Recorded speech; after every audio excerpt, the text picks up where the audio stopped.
వివాహం వెడ్డింగ్ డేని గుర్తు చేసుకోవటం మంచిది. ఎందుకంటే సంవత్సరాలు గడిచిపోతుంటే వివాహం అనేది ఆ బంధం బలపడుతుందా బలహీనపడుతుందా రివ్యూ చేసుకోవటము చాలా శ్రేయస్కరం రాబోయేటువంటి దినాలకు సంవత్సరాలకు ముందున్న కాలానికి. కాబట్టి ప్రియమైనటువంటి దేవుని బిడ్డలారా, వివాహం చేసుకోవటము ఒక లెవెల్ అయితే దాన్ని సమాజంలో దేవుని కోసం ఘనంగా నిలబెట్టుకోవటం ఇంకొక లెవెల్. వివాహం ఏంది, ఒక రోజులో అయిపోతుంది.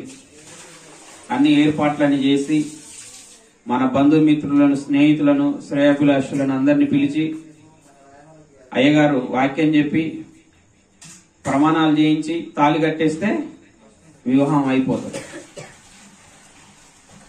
కానీ దాని సమాజంలో దేవుడు వివాహమును పరిశుద్ధ గ్రంథములో ఎబ్రీ పత్రిక 13వ అధ్యాయంలో ఏమని వ్రాయించాడంటే, వివాహము అన్ని విషయములో ఘనమైనది.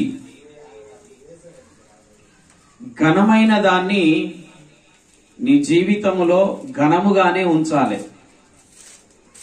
దాన్ని ఘనహీనముగా చేయకూడదు, రోడ్డు మీద వేయకూడదు, బజార్ పాలు చేయకూడదు, నవ్వుల పాలు చేయకూడదు. ఘనహీనమైన దానిగా మనం చేస్తే దేవునికి మహిమ కలగదు. దేవునికి మహిమ కలగదు. వివాహములో ఒక స్త్రీ ఒక పురుషుడు సుదీర్ఘ కాలానికి చేసే ఒక ఒడంబడిక, ఒక ఒప్పందం జరుగుతుంది వారిద్దరి మధ్య. ఏం ఒప్పందం జరుగుతుంది? భూమి మీద నువ్వు బ్రతికి ఉన్నంత కాలం, నేను బ్రతికి ఉన్నంత కాలం మరణం తప్ప ఇంకొకటి మనలని ఇద్దరిని వేరు చెయ్యదు. ఒప్పందం, స్త్రీ పురుషుల మధ్య ఒప్పందం. ఆ ఒప్పందం ఎక్కడి వరకు ఉండాలి అంటే మరణం వరకు ఉండాలి. స్త్రీ పురుషులు ఇద్దరికి ఒకరి మీద ఒకరికి ఏముండాలి? ఫస్ట్ నమ్మకం ఉండాలి.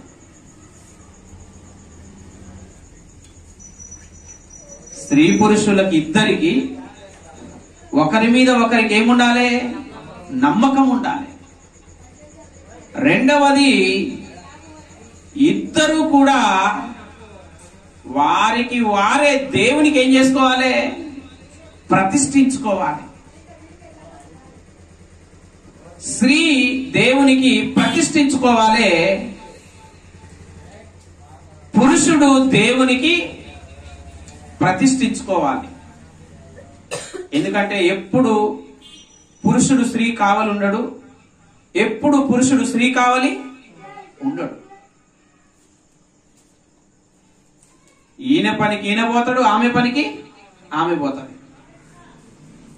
మరి ఒకటి ఏముండాలి? నమ్మకం ఉండాలి. ఇంకొకటి ఏముండాలి?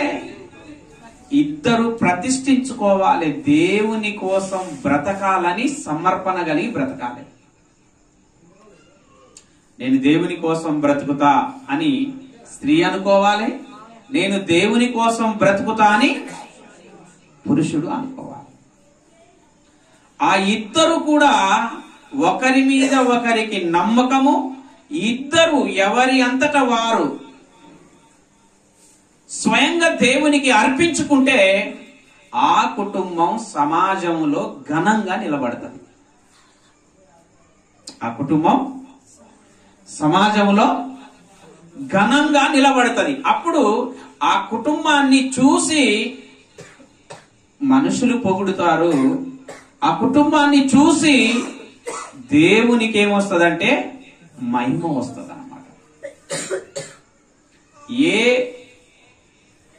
కుటుంబం అయితే భార్య భర్తలు ఇద్దరు ఎవరైతే కుటుంబంలో ప్రార్థన జీవితం కలిగి ఉండి భార్య భర్తలు ఇద్దరు ప్రతి ఆదివారము దేవునిలో ఉంటారో ఆ కుటుంబము విచ్ఛిన్నం కావడానికి దూరంగా ఉంటది, కలహానికి దూరంగా ఉంటది. కుటుంబం విచ్ఛిన్నమైపోతుందంటే, కుటుంబ వ్యవస్థ భార్య భర్తల సంబంధం తెగిపోతుంది అంటే, దూరమైపోతున్నారు అంటే కారణం ఏంటి?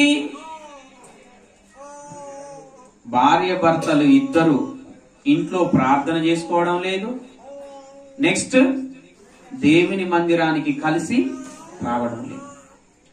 ఏ భార్య భర్తలైతే ఇద్దరు కలిసి ఇంట్లో ప్రార్థన చేసుకుంటారో, ఏ భార్య భర్తలైతే ఇద్దరు కలిసి దేవుని మందిరానికి నడుస్తారో వారు విడాకులకు గాని, పంచాయతీలకు గాని, రోడ్డు ఎక్కడ బజార్ ఎక్కడానికి గాని చాలా దూరంలో ఉంటారు. ఏ కుటుంబం అయితే ప్రార్థన జీవితం ఇంట్లో ఉండదు, మందిరానికి రావటం జరగదు, ఆ కుటుంబంలో మనస్పార్థాలు వస్తాయి, ఆ కుటుంబంలో చికాకులు వస్తాయి, ఆ కుటుంబంలో గొడవలు వస్తాయి, ఆ కుటుంబంలో తేడాలు వస్తాయి. నువ్వేం తేలిపో, నువ్వెంత అంటే నువ్వెంత, నువ్వేం చేస్తావంటే నువ్వేం చేస్తావు. ఎందుకు? ఏం లేదు వీళ్ళకు దేవుని భక్తి, దేవుని భయం, దేవుని సన్నిధి వీళ్ళకి లేదు. అర్థమైందా? దేవుని భక్తి, దేవుని భయం వీళ్ళకి లేదు. మ్యారేజ్ డే చేసుకుంటున్నామంటే మ్యారేజ్ డే చేసుకోవడం మంచిదే, నేను కాదనట్లేను. కానీ ఆ మ్యారేజ్ డే చేసుకున్నప్పుడు మనం దేవునితో చేసినటువంటి ప్రమాణాలను గుర్తు చేసుకోవాలి. ఏం చేసుకోవాలి? ఆ ప్రమాణాలను గుర్తు చేసుకోవాలి. చాలా మంది ఏమంటారో తెలుసా? మా ఆయన మారట్లేడండి అని అంటారు. మా ఆయన మారడం లేదండి, మా ఆయన గుడికి రావడం లేదండి, మా ఆయన తాగుబోతండి, తిరుగుబోతండి, మా ఆయన వ్యసనపరుడండి, మా ఆయన మందిరానికి రావడం లేదండి, బైబిల్ చదవడండి, నేను మోసపోయానండి. ఏడా? పెళ్లి చూపుల దగ్గర. పెళ్లికి ముందు మంచోడండి, బైబిల్ చదువుకునేది, మందిరానికి పోయేది, అన్ని చేసేదండి. పెళ్ళైనాక ఏమైందో మందిరానికి రావడం లేదండి. చాలా మంది చెప్పంగానే విన్నాను. ఎక్కడ ఉంది? ఎక్కడ ఉంది ఇది?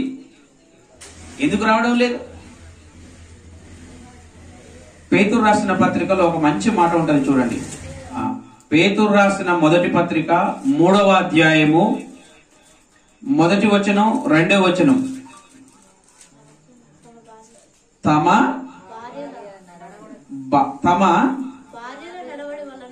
భార్యల నడవడి వలన వాక్యము లేకుండానే తమ భార్యల నడవడి వలన రాబట్టవచ్చును. ఇంకో మాట పైన ఒక మాట ఉంటది, వారు భయముతో కూడిన మీ పవిత్ర ప్రవర్తనను చూసి. ఏం చూడాలి? భర్త ఏం చూడాలమ్మా? పవిత్రమైన ప్రవర్తన చూడాలి. ఆ ప్రవర్తనలోనే వాక్యం చూడాలి. నువ్వు పొద్దున్న లేస్తే బైబిల్ చదువు, ప్రార్థన చేసుకోవు, అది చేసుకోవు, గుడికి రావు, అది కాదు. నువ్వు చెప్పవలసిన అవసరం లేదు. భార్య పవిత్రమైన ప్రవర్తనే భర్తకు వాక్యం. భార్య పవిత్రమైనటువంటి ప్రవర్తన, భార్య యొక్క పవిత్రమైనటువంటి నడవడికే భర్తకి వాక్యం. నువ్వు నోటితోని చెప్పితే భర్తలు మారరు. మీ ప్రవర్తనలోనే వాక్యాన్ని చూపించు, నీ భర్త మారతాడు అని బైబిల్ చెప్తుంది. మీ భర్తలు మీ పవిత్రమైన ప్రవర్తనను చూసి ఏం చేస్తారంట? వారు మారుతారంట. నువ్వేమో మా ఆయన మారడు, మా ఆయన మారడు, మా ఆయన మారడు అని అయ్యగారి కాడ నీ పెద్ద కంప్లైంట్స్. ఆడవాళ్ళ కంప్లైంట్స్ అన్ని ఏంటి? మా ఆయన మారడండి పాస్టర్ గారు, ఎన్ని చెప్పినా గాని. నువ్వు చెప్పగాకు, చెప్తే మారతాడని బైబిల్లో లేదు. ఏం చూసి మారతాడని ఉంది? అమ్మగారికి ప్రార్థన ఉంటది, ప్రవర్తనలో ఏముండదు, పవిత్రత ఉండదు. మరి భర్త ఎట్లా మారతాడిగా?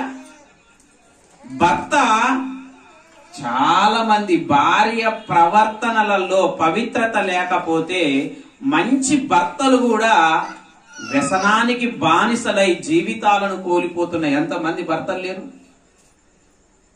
ఉన్నారట లేరట?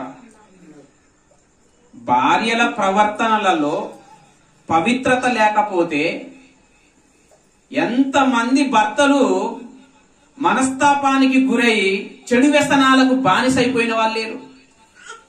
ఉన్నారా లేరా? ఉన్నారు. అంటే మనం ఏం చేయాలి? ఒక స్త్రీ భర్తను మార్చుకోవాలంటే ఏం చేయాలి? పొద్దున్న లేస్తే భర్త మీద మొత్తుకోవడం కాదు. ఏం చేయాలి? పవిత్రమైన ప్రవర్తన. నువ్వు మందిరానికి పోతున్నావా? వాక్యం వింటున్నావా? ఆ వాక్యం జీవింపజేయాలి నీలో. నిన్ను చూసినప్పుడు ఆయనకు ఏం కనిపించాలి? బైబిల్ తీసి చదవకున్నా నీ ప్రవర్తనలో ఆయన వాక్యం చదవాలి. అర్థమైందా? ఒక భర్త బైబిల్ ఓపెన్ చేసి చదవకపోయినా, బైబిల్ వాక్యాలు చదవకపోయినా ఆ బైబిల్ వాక్యాలు ఎక్కడ కనిపించాలి? భార్యలోని పవిత్రమైన ప్రవర్తనలో దేవుని వాక్యాలు కనిపిస్తే ఆ ప్రవర్తనలో కనిపించిన వాక్యాలను బట్టి ఎంత మారని భర్త అయినా రాబట్టవచ్చు. ఎక్కడికి రాబట్టవచ్చు? మందిరానికి రాబట్టవచ్చు. అంతేగాని నీ ప్రవర్తనలో పవిత్రత లేకపోతే నువ్వు గుడికి రావు, దేవునికి రావు, నీకు ఇబ్బందులు వస్తాయి, చికాకులు వస్తాయి. నువ్వు చెప్పవలసిన అవసరం లేదు. నిన్ను చూసి, నీలో ఉన్న పవిత్రమైన భక్తిని చూసి మీ ఆయన మారాలి. ఎవరు మారాలి? మారాలి. కానీ చాలా చర్చిలలో గాని, మన చర్చిలో గాని స్త్రీల నుండి నాకు వచ్చిన కంప్లైంట్స్ ఏంటో తెలుసా? మా ఆయన మారడు, మా ఆయన మారడు, మా ఆయన రాడు.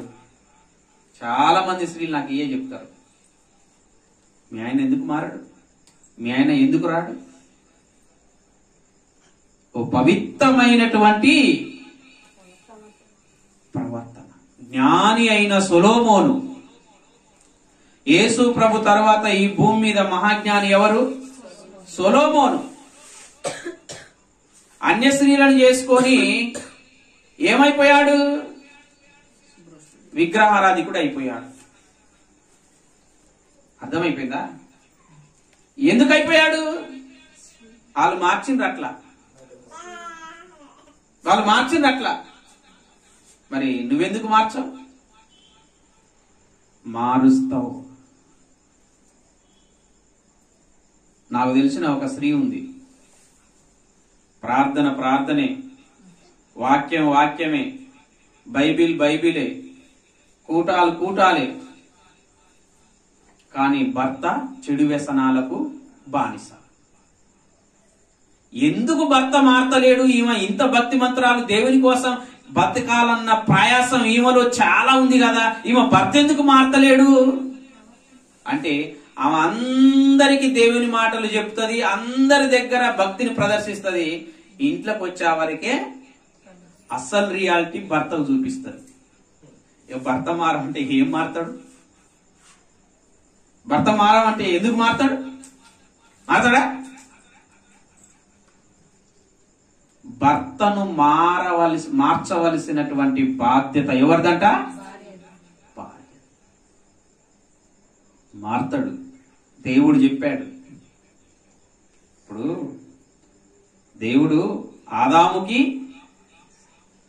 అవ్వకి వివాహం చేశాడు, ఆజ్ఞ ఇచ్చాడు తినవద్దని. ఎవరి మాట అయినాడు? భార్య ప్రేమిస్తే భర్త ప్రతి మాట వింటాడండి.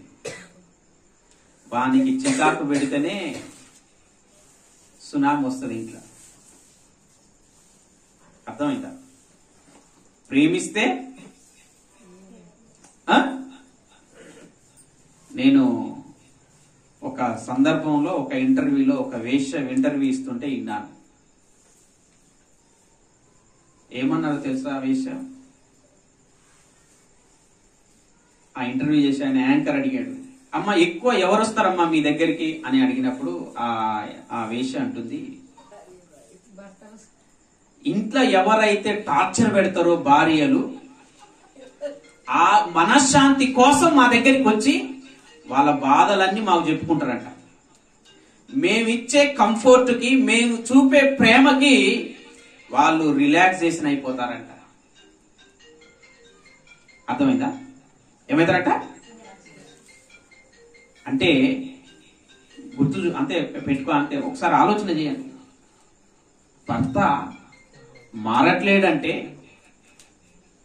ఎక్కడ ఉన్నది? బైబిల్ ఒకటే చెప్తున్నది, భర్త భార్య ప్రవర్తనలలో ఏం చూడాలి? పవిత్రత చూడాలి. ఏం చూడాలి? పవిత్రత చూడాలి. పవిత్రత చూపకుండా అనుమానాలు గుట్టించిన, చిల్లర శకలు చేసిన, కొంటెతనం శకలు చేసిన, ఘనమైన వివాహాన్ని తీసుకెళ్లి ఎక్కడ పడేస్తావు? బజార్ పాలు చేస్తావు. అందరూ ఇక పంచాయతీ చేయాలి. ఎప్పుడు అట్లా ఆ స్థితికి రాకూడదు అన్నమాట.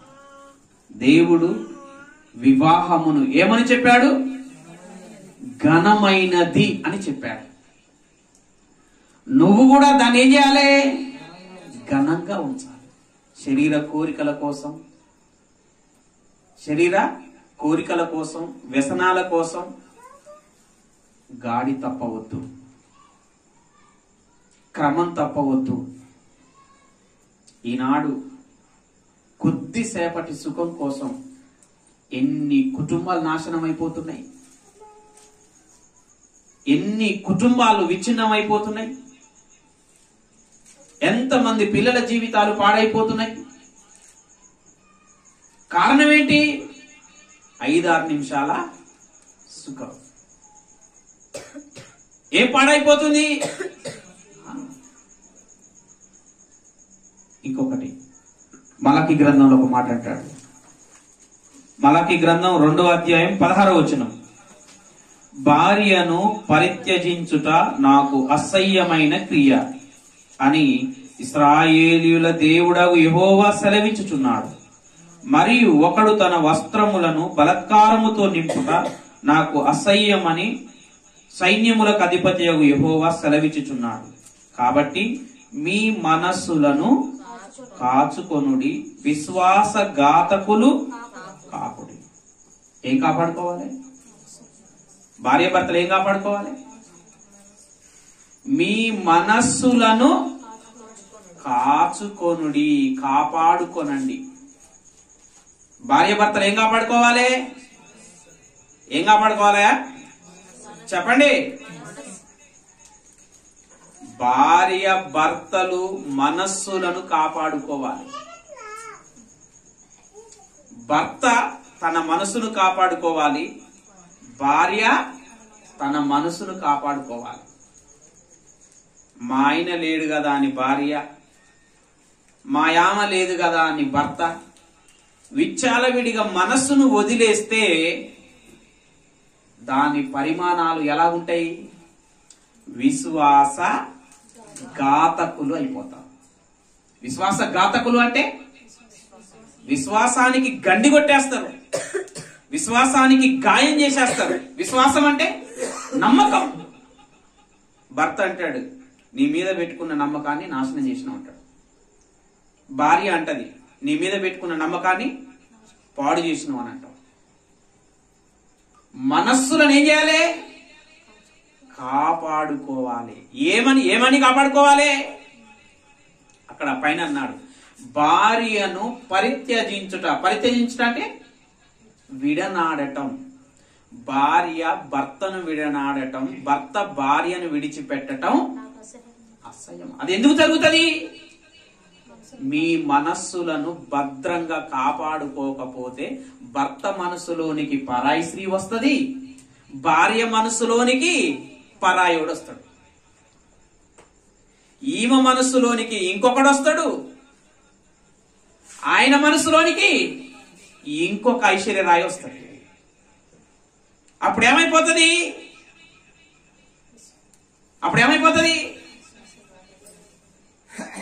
పైకి కలిసే ఉందాం అనుకుంటున్నా గాని నన్ను కలవనిస్తలేవు కదా, నేను విడిపోతలే. ఆయన ఏమంటాడు? నేను కూడా విడిపోతలే. ఎందుకు? అవకాశాలు ఎదురు చూస్తున్నాయి అక్కడ. ఈమె నచ్చంది. ఇప్పుడు ఎందుకు అసహ్యం వేసింది? 1 సంవత్సరం, 2 సంవత్సరాలు, 5 సంవత్సరాలు శరీరం మీద ఏం తీరిపోయింది? మోజు తీరిపోయింది, ఇష్టం తీరిపోయింది. మరి పెళ్లి కాకముందు పెళ్లి చాలా రోజులు పెట్టిరేంది? మీ వాళ్ళు ఏమంటారు ఇంట్లో? పెళ్లి కాకముందు ఎట్లా ఉంటది? త్వరగా చేసుకుందాం అన్నట్టు ఉంటది. పెళ్లి అయినాక కొంతకాలం గడిచిన తర్వాత ఏమనిపిస్తుంది? నీకు ఇష్టం లేదా? నీ ముఖం చూస్తే నాకు చూడబుద్ధి కావట్లేదా? అంటే ఎందుకు వస్తుంది ఇది? మనస్సులను ఏం చేయాలి? కాపాడుకోవాలి. నువ్వు ప్రమాణం చేసినావు ఏమని? నిన్ను తప్ప మరణం వరకు మరి ఏ పురుషుణ్ణి ఆశించనని దైవజనుల ఎదుట, సంఘం ఎదుట ప్రమాణం చేస్తున్నాను. ఈమెమంటది? ఈయనేమంటాడు? నిన్ను తప్ప మరి ఏ స్త్రీని ఆశించనని సంఘం ఎదుట, దైవజనుల ఎదుట పరిశుద్ధ గ్రంథాన్ని పట్టుకొని ఏం చేస్తున్నా? ప్రమాణం చేస్తున్నా. మరి ఇప్పుడెందుకు అసహ్యం వేస్తుంది? ఇప్పుడెందుకు బోరు కొడుతుంది? మీరు మనస్సులను కాపాడుకోకపోవడం వలన మనసులోనికి కనపడ్డ ప్రతి అందమైన ఆడదాన్ని ఈడు రాణిస్తాడు, ప్రతి అందమైన మొగుని కండలు కలిగిన వీరుణ్ణి ఇది రాణిస్తాడు. ఎప్పటి వరకు ఉంటది? మరి వానికి మోజు తీరదా ఏంది? 2-3 సంవత్సరాలు అయితే ఆనికి అడిగిపోతే వాడు కూడా గదే పాట. అంతే కదా? వాంది కూడా గదే పాట. 4-5 సంవత్సరాలు కానీ వాడేమంటాడు? నువ్వు నాకు అవసరం లేదు, వెళ్ళిపో అంటాడు. ఎందుకు?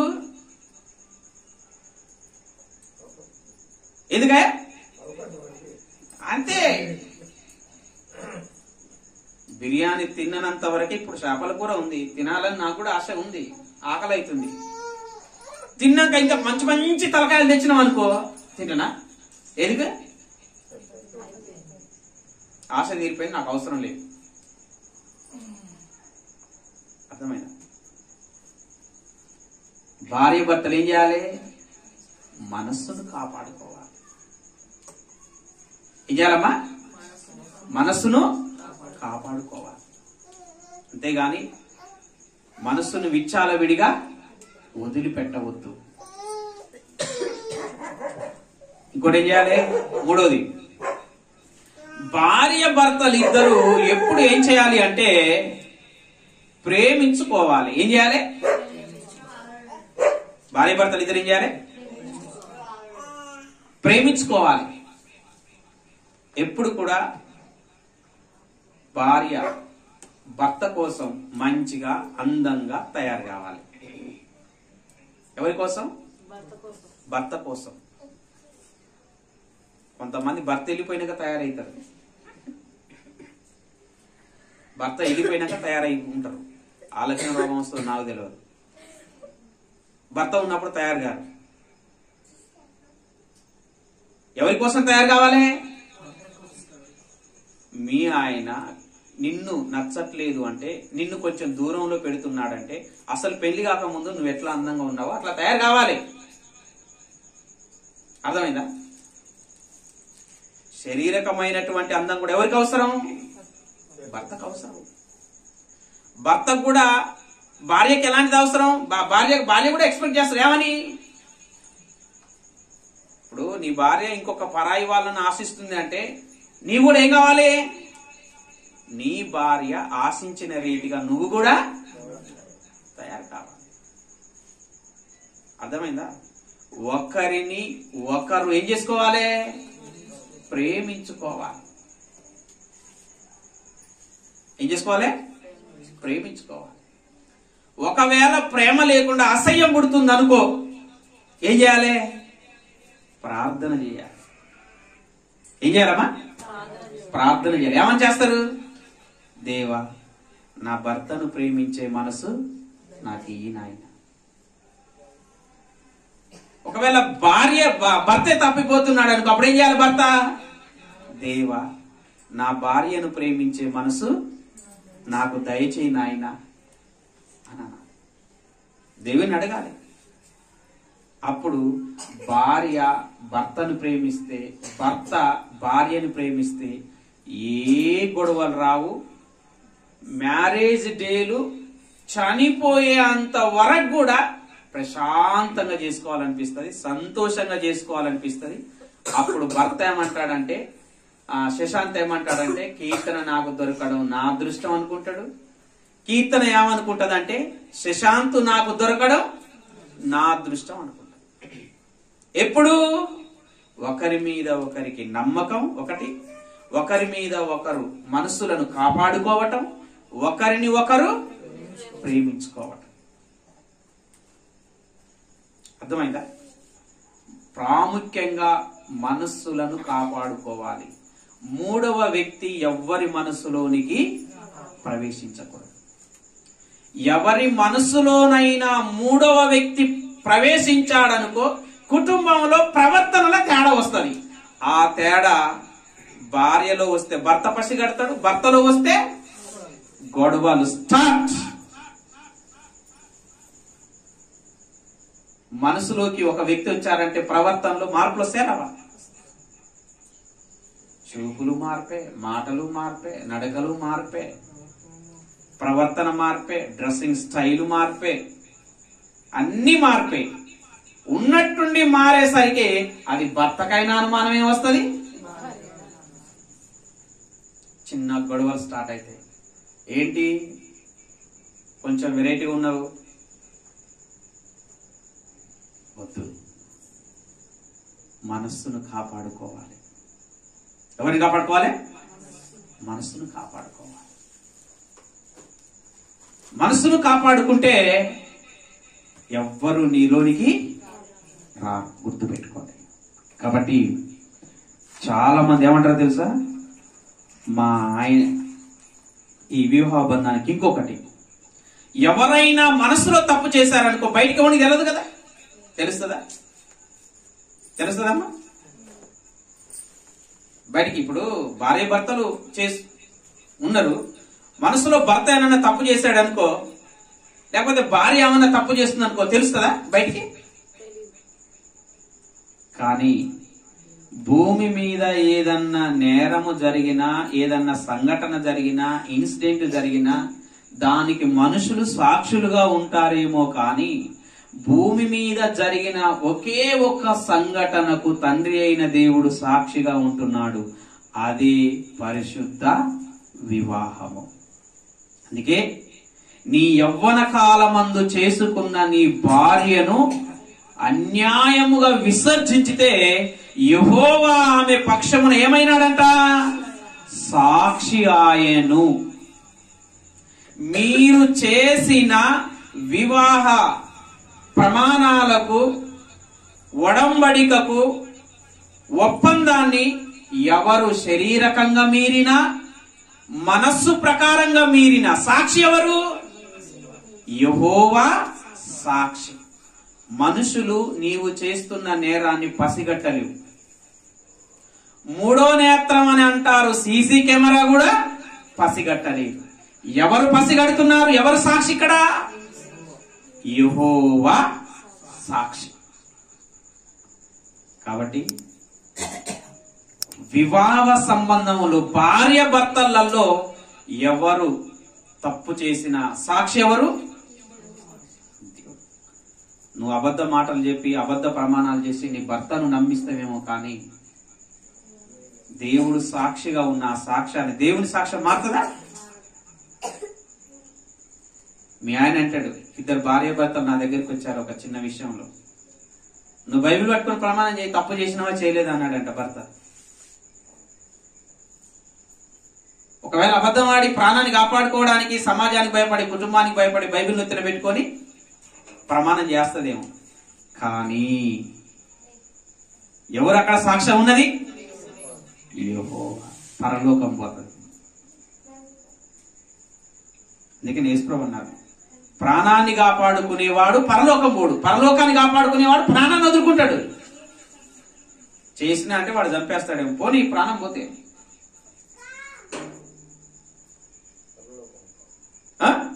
పరలోకం తప్పుతుంది నిజం చెప్పినందుకు. ఒకవేళ క్షమించే మనసు ఇస్తాడేమో, వానికి చెప్పలేము. కాబట్టి భార్య భర్తలు ఇద్దరి మధ్య ఎవరు తప్పు చేసినా సాక్షిగా ఎవరు ఉంటున్నారు? దేవుడు ఉంటున్నాడు. నీ భర్త దగ్గర అబద్ధాన్ని నమ్మించవచ్చు, గాని యెహోవా సాక్షిగా ఉన్న ఆయన సాక్ష్యాన్ని మాత్రం నువ్వు తారుమారు చెయ్యాలి. గుర్తుపెట్టుకో.